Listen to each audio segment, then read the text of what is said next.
আসসালামু আলাইকুম। আজকে মুড়ি দিয়ে মুরগি তৈরি করে দেখাবো। ঘরে থাকা মাত্র দুটি উপকরণ দিয়ে দারুণ স্বাদের মুড়ির মুরগি তৈরি করব। এটা কিন্তু শীতকালে খেতে অনেক বেশি মজা হয় এবং আমরা কিন্তু অনেকে কিনেই খেয়ে থাকি। তবে কিনে না খেয়ে আজ থেকে বাড়িতেই বানিয়ে ফেলুন মজাদার এই মুড়ির মুরগি। তাহলে চলুন দেখে নিই কীভাবে বানিয়ে নিতে হয়। ফার্স্টে আমাদের লাগছে মুড়ি। আমি এখানে 2 কাপ পরিমাণ মুড়ি নিয়েছি আর নিয়েছি 1 বাটি পরিমাণ গুড়।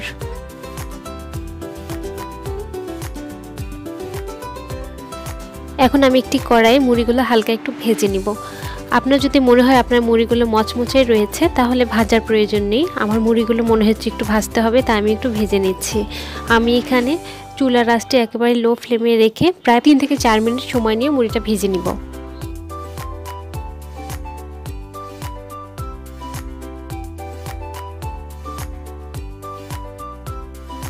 প্রায় 4 মিনিট পরে দেখুন আমার মুড়িটা একেবারে মচমচে হয়ে গিয়েছে। ঠিক এই পর্যায়ে আমি নামিয়ে নিচ্ছি। এখন একটি কড়াইয়ে আমি দিয়ে দিচ্ছি সেই 1 বাটি গুড়।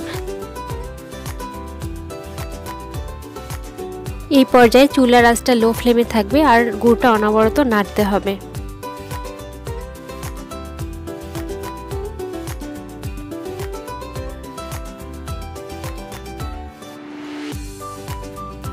আপনারা চাইলে এখানে কিছুটা পানি অ্যাড করতে পারেন। আমি চুলার আঁচটা একেবারে লো ফ্লেমে রেখেছি, তাই আমি এখানে কোনো রকম পানি ব্যবহার করিনি।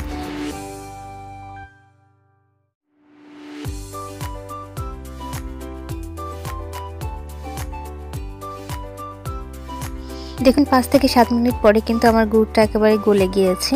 ঠিক এই মুহূর্তে আমি ভেজে রাখা মুড়িগুলো দিয়ে দিচ্ছি।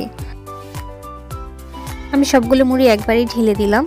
গুড়ের মধ্যে মুড়িটা দেওয়ার সাথে সাথে খুব ভালো করে নাড়তে হবে, তা না হলে মুড়িটা আর গুড়টা এক জায়গায় দলা পাকিয়ে থাকবে। আমি চুলার আঁচটা লো ফ্লেমে রেখে মুড়িটা অনবরত নেড়ে নিচ্ছি।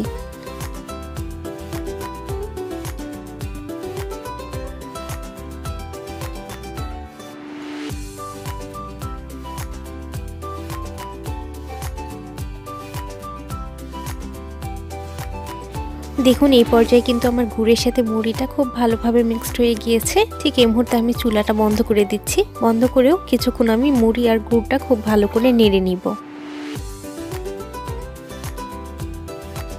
রেডি হয়ে গিয়েছে মুড়ির মুরগি। আমি সার্ভ করে নিলাম। আশা করছি আজকের রেসিপিটি আপনাদের ভালো লেগেছে। রেসিপিটি ভালো লাগলে ভিডিওটিতে একটা লাইক দিতে ভুলবেন না।